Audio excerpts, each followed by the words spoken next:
என் கம்பெனியை நம்பி இருக்கிறவங்களை எல்லாம் நான் நடு ரோட்ல விட முடியாது.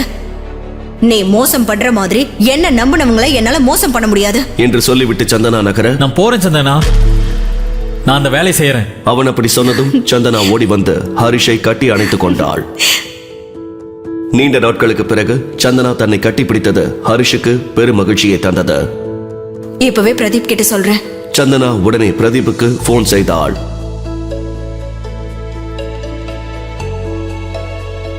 ஹாய்.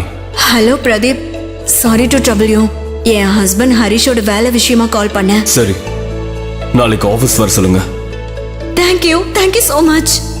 ஹரிஷ், பிரதீப் உனக்கு ஜாப் ரெடி பண்ணி வச்சிருக்காரு. I am so happy for you. அதை சொல்லிவிட்டு சந்தனா சந்தோஷத்தின் உச்சியில் இருந்தாள். பிரதீப் மீது அவளுக்கு மரியாதை கூடி போனது. போனை கட் செய்த பிரதீப்பை பார்த்து மேனேஜர் கேள்வி கேட்டார். எங்க அவனுக்கு இங்க வேலை கொடுக்க போறீங்களா? எனக்கு என்ன பைத்தியமா பிடிச்சிருக்கு? கண்டவனை கூப்பிட்டு வேலை கொடுக்கறதுக்கு இது என்ன சத்திரமா? அதை கேட்ட மேனேஜருக்கு எதுவுமே புரியவில்லை. அமைதியாக பார்த்து கொண்டிருந்தார். ஆளு பாக்குறதுக்கு நம்பிக்கையானவனா இருந்தான், அதான் கூப்பிட்டேன். நமக்கும் செக்யூரிட்டி தேவைப்படுது இல்ல, அதான் என்று சொன்னான் பிரதீப். அதை கேட்டு மேனேஜர் சிரித்தார்.